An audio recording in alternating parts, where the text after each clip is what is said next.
If you're going to change an area, you do three things. Number one, you focus on it and you get clear and compelling vision for what you want. If your body's not where you want it to be, I tell you there's one simple reason. It's not your focus. No, I focus on it. I focus all the time on how fat I am. No.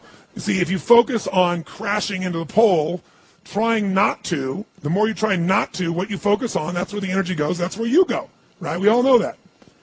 But what people tend to do is, I'm saying focusing on what you want, not what you don't want. And not only just focusing on what you want, where you focus and say, well, I'd like to be strong, I'd like to be energetic, I'd like to be fit. It's focusing and making it compelling. If your only reason you're focusing on it is like, well, I need to lose some weight because I feel fat, versus I want the energy to burn because with that I'll have more passion, more aliveness. I'll be able to impact my children. I'll be able to, I'll be able to take the business to another level. I'll be able to have fun when I'm stressed out and tired. I'll have creativity flowing through me. You can't just focus on it. You got to create a clear and compelling future in that area that will pull you towards it so you're not trying to push yourself. If there's an area you're not improving in, think of three pillars, if you would. Pillar one is get focused and clear. What's compelling? Where are you? Really? And don't lie. Where do you want to be? And make it so compelling you can't help it. When you wake up in the morning, you want to transform this area of your life. So the quality of your life already is better just because you are so excited about what you're after. When you do that with your body or your emotions or your finances or time or any other area and you start focusing and you're clear, you're going to have energy. You're going to have drive. You're going to start to do something. How do you make sure what you do really works? You need the second pillar. And think of this as three pillars. Because, two-legged stool is going to fall over. One leg, you can't sustain. Second pillar, you got to get the best. When I say get the best tools. Get the best map. Get the best mentor. What I'm looking for is, it's wonderful that you're focused and clear and excited, but if you're running east looking for a sunset, you got a problem. I don't care how much you believe, I don't care how much enthusiasm you have, you got the wrong tools. You got the wrong strategy. You got the wrong map. And so it's really critical in life, I believe, to get a map and get a mentor.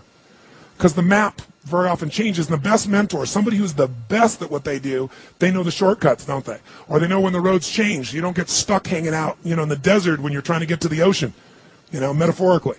So I've always focused on not just finding somebody good, but who's the best at it, who's got the best tools. Think of that first pillar as a target. You're crystal clear on the target.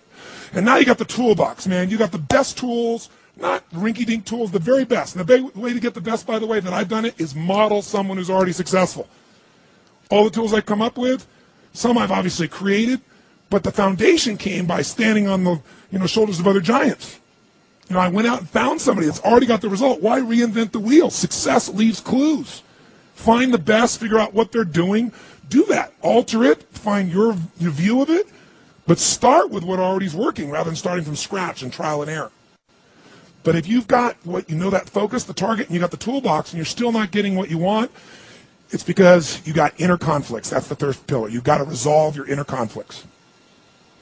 Because as I try to explain to you, 80% of success in anything is your psychology and 20% is the mechanics. So those inner conflicts are when you take 2 steps forward and you pull 3 steps back. Right? When you say, boy, I'm totally committed to this, but you don't follow through. This is my expertise, the why guy part. Why? Why do you keep saying you want this? You have crystal clarity, you have the tools, and you're still not getting it? There's a conflict in you. You want to be totally successful, but you're afraid at some level that if you are totally successful, you will not be loved. You'll be rejected. You want to be in a position where you have total free time and you want to build a billion-dollar enterprise. These are conflicts. You really, truly know you got the tools and talents to make this happen, but a part of you doesn't think you deserve to succeed because of something you did at some point in your life or something you made up. Or you think making money or being successful economically is not spiritual. And you're committed to being spiritual, and yet the other part of you, it's the inner conflicts between fighting parts. So what do we do in this third pillar? Think of it as a vault we got to unlock. Think of it as unlock and unleash. That's the third pillar. The way you unlock and unleash is you identify the conflicts. You get clear what they are. So you may have total clarity, even the tools, but how can you totally unleash and commit when you're being pulled in 2 different directions? You say, Tony, how do I solve that? There isn't one way. You've got to get clear about what's most important to you today. not what you think you should do based on an old blueprint, an old belief system, your parents, society, your friends. Otherwise, you'll succeed and not be fulfilled. So once you identify the conflicts, now what you got to do is align. Align your life with what you really value. Align your life with what is most important to you. And then once you are in a position where you're aligned, guess what you'll do?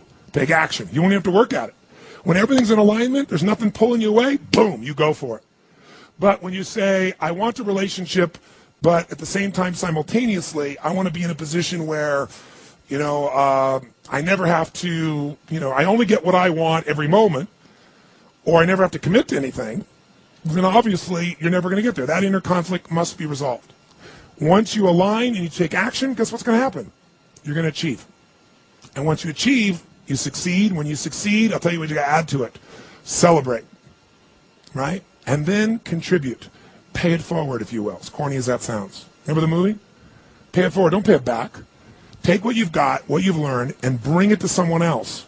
And if you bring it to someone else, it continues that cycle of fulfillment, of joy, of meaning in your life. Everything works.